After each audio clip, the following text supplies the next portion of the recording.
Keith, sorry, the manager is out sick today. Said the HR representative apologetically. Today is interview day, right? I asked, and the representative replied, Yes, it is. We're a bit in a bind. Could we ask for your help, Keith? I nodded and took the resumes of the students to be interviewed. My name is Keith. I'm a 48-year-old employee. I live with my wife and 3 children. One day, my college-aged eldest son, James, came to me. How's Grandpa? I'm struggling with where to work after graduation. Should I go into the same field? He crossed his arms and tilted his head. Do what you want to do. Grandpa would be happy with that. I said, and James groaned, tilting his head before heading back to his room. I felt sentimental, thinking about how much he'd grown, now worrying about job hunting. One day, not long after I arrived at work, my colleague Simon rushed over to me, looking flustered. I've been mentoring Simon since he was a new hire, and even though he's in a different department now, we're still close. Simon works in HR. When I asked what was wrong, he explained that the manager, who was supposed to handle interviews, had taken a sick leave. They were short-handed and came to me for help. Since I had interview experience, I agreed to assist with the day's interviews. I took the resumes of the students to be interviewed and reviewed them thoroughly before the interviews began. It's important to take the process seriously, as the students are serious about their future. I've always believed this. A few hours later, the interviews began. There were 5 candidates that day. Some seemed quite promising, and I was glad to be part of the process. Then it was the turn of the last candidate, a female college student. She walked in, immediately catching attention with her flashy looks. However, she was wearing stilettos and nail art, and while the other candidates were in black business suits, she was dressed like she was going to a nightclub. I instinctively braced myself. She started talking casually, as if chatting with friends, not at all like someone attending an interview. Then she asked, Are you Keith? I nodded, and she dropped a bombshell. I knew it. You're the useless high school grad my dad mentioned. He said your moles are pathetic. She laughed. I have several large moles below my nose and on my cheek, and she was referring to those. The interview panel consisted of Simon and me. We both frowned. Unfazed by our reactions, she continued laughing and even crossed her legs. Simon couldn't hold back and snapped. What kind of attitude is that? What's your position? Aren't you my dad's subordinate? Can you really talk to me like that? Oh, by the way, my dad is the head of HR. From the moment she referred to a useless high school grad, I had a pretty good idea of who she was. Sure enough, she turned out to be Mary, the daughter of our HR manager, Daniel. Daniel often boasted about his prestigious university and belittled me for my high school education. This company isn't good enough for someone as educated as me. I've suggested he find another job if he felt that way, but he'd give nonsensical responses. You should be grateful I'm here. I don't particularly like him, but we joined the company at the same time and have managed to get along. Daniel loves flaunting his education and never misses a chance to remind me of my high school diploma. His daughter was just the same. If a high school grad interviews me, I might get rejected out of spite. I'll let my dad know. She laughed, and I lost all interest in conducting a proper interview. Do you think you can pass with that attitude? I asked calmly. She looked at me, puzzled. But my dad is the head of HR. Doesn't he have more authority than you? She genuinely believed that. I couldn't help but say, I'm the next president. Simon tried to stop me, but Mary laughed again. Well, I've never heard such a joke in an interview. I'll tell my dad what you said. When I sighed, Simon instructed Mary to leave. The interview was over. She left laughing, probably thinking she could get the job through connections. After the interviews, Simon apologized to me. I didn't blame him at all. He assured me Mary would get a rejection notice. A few days later, Daniel called me to a cafe outside the office. I assumed it was about his daughter's interview. At the cafe, Daniel was with Mary, and Simon joined us later. Mary sat with her legs crossed, spinning her straw in her iced coffee, and looking bored. Daniel started, About my daughter's interview, she got a rejection notice, which must be a mistake. Her name wasn't on the list of successful candidates, so I added it. We want you to apologize for this mistake. At this point, my mind was filled with question marks. I thought it was just about not hiring his daughter, but it seems there's more to it than that. He added his daughter to the list of successful candidates and expected us to apologize for mistakenly rejecting her. What an outrageous request! I sighed. Her rejection wasn't a mistake. She should know that better than anyone. Daniel yelled. What did you say? Her attire was inappropriate and her interview attitude was worse. She insulted me, and you wouldn't hire someone like that either, right? Daniel was at a loss for words. Then Mary interjected. Well, people still say that. That's such an old man's thinking. What's wrong with someone as beautiful as me dressing fashionably? Her arrogance was infuriating. Simon started to say something, but I stopped him. Daniel was Simon's direct supervisor, and it wasn't wise for Simon to argue. So, I spoke on his behalf. Do you understand the concept of TPO? It means knowing the time, place, and occasion. It's about whether you're suitable for the interview setting. What do you think would happen if we hired someone who doesn't understand that? I spoke as calmly as possible. However, Mary just looked at me with a confused expression, resting her chin on her hand. You took advantage of the fact that your dad is the head of HR and didn't even take the interview seriously. If you didn't intend to take it seriously, you should have asked your dad to get you in directly. Why bother with the interview? I asked something that had been on my mind from the beginning. Oh, that was a surprise. Dad said he wouldn't look at resumes beforehand, so I thought it would surprise him if I suddenly showed up.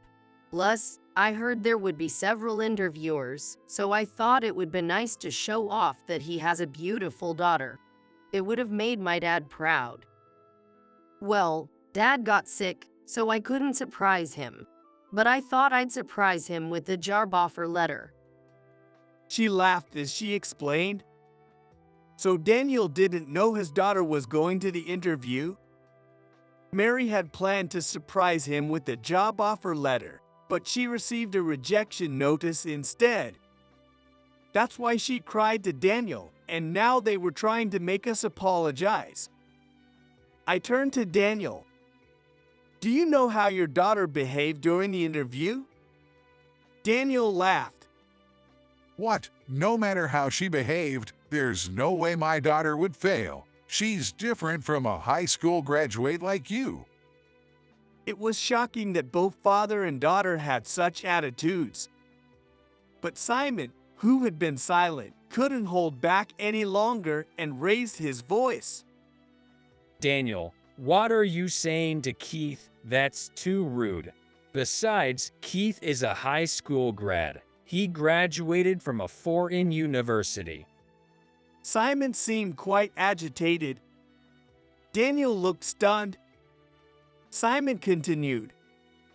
Do you realize you're talking to the next president? Daniel looked perplexed. What? This time, Mary spoke up. Yeah, he said that in the interview too. This guy must have taken that joke seriously. Hilarious. Simon was visibly angry, but I stepped in to calm things down. Simon is right. Both Daniel and Mary turned their attention to me. I graduated from high school in the US, but I wanted to study abroad, so I asked my father and went to a foreign university. After graduating, I came back to the US and joined my father's company, starting as a regular employee. My father said he would judge whether I was fit to be the president. A few years ago, I transferred departments to assist my father. It's all part of my training to eventually take over as president. I explained in one breath, and Daniel shouted. What? What do you mean? I sighed. The president is my father. Our last name is common, so you probably didn't realize. Daniel started to panic. That's a lie. You never showed any signs. Daniel trailed off, seemingly reflecting on past events. Come to think of it, the president seemed unusually friendly. I thought he was just looking out for you because you were a high school graduate. I laughed. What a big misunderstanding. Well, I guess it can't be helped since you thought I only had a high school education. At this, Simon, who had been angry at Daniel and Mary, turned his anger towards me for some reason.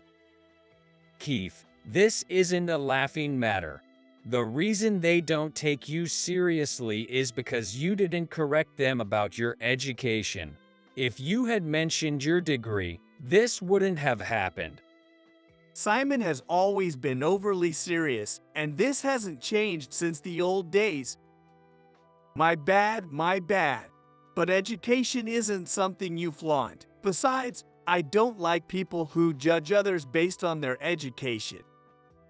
When I looked up, Daniel had turned pale and was trembling slightly. How does Simon know about that? I laughed and replied, I didn't tell anyone at work because I didn't want special treatment. But Simon is a trustworthy subordinate, and it just came up when we were out drinking. Even after finding out, he didn't change his attitude or spread it around. Simon, who had been angry until now, seemed pleased and calmed down when he heard that I found him trustworthy. Mary, who had demanded an apology, was now standing at attention, listening quietly. She finally spoke. About my job application.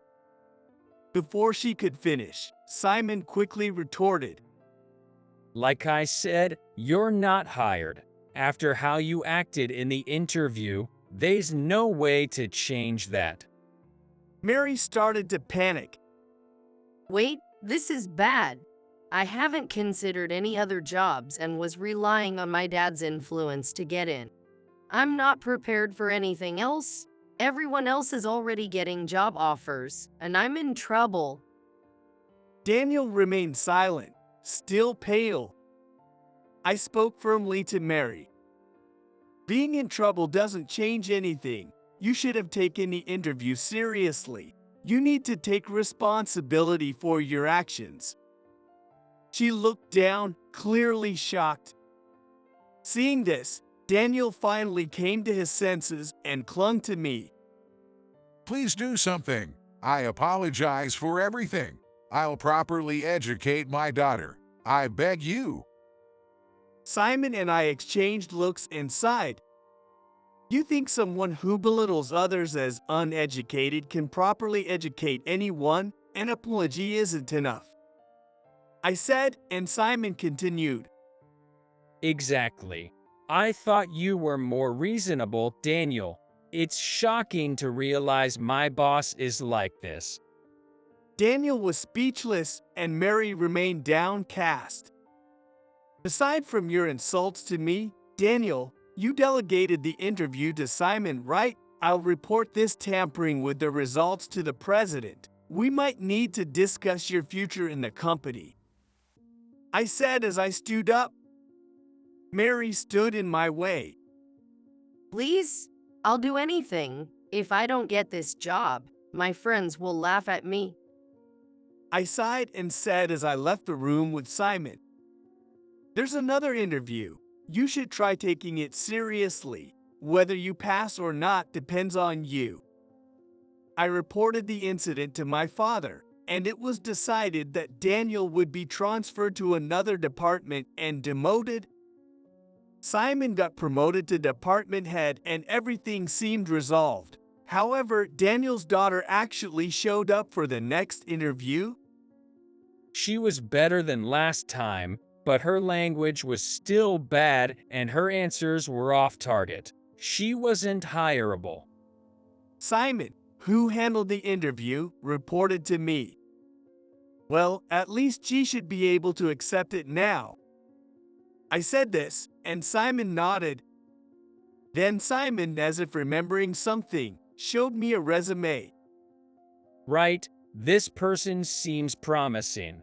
I thought you'd like him too, Keith, so we're planning to hire him. I was surprised by this unexpected turn of events when I saw the resume.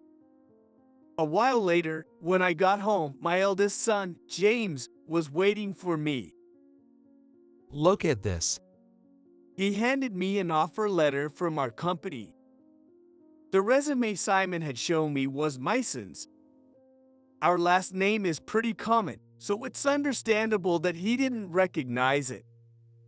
Even though my information is also on file, they didn't notice even after checking the address. But that also means they interviewed my son without any bias. So, you applied to our company, huh?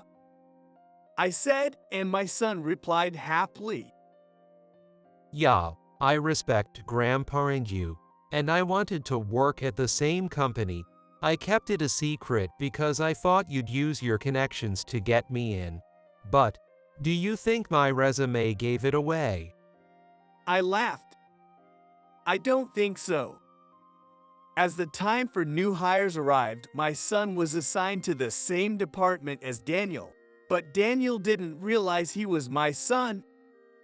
Daniel, humiliated by his demotion to a regular employee, became sloppy in his work, made frequent mistakes, and faced harsh criticism from his colleagues. The rumors about his daughter also spread, making his position more uncomfortable, and he eventually resigned. Later, I saw Daniel in town, looking defeated and wearing shabby clothes. I'm sorry. He mumbled and mentioned that his wife left him after he quit. Daniel and Mary couldn't even find part-time jobs, moved into a cheap apartment, and were living off their savings. People should take responsibility for their actions. As I watched my son work hard, I continued to strive as the future president. My father, though surprised by his grandson's sudden entry into the company, seemed delighted and smiled warmly.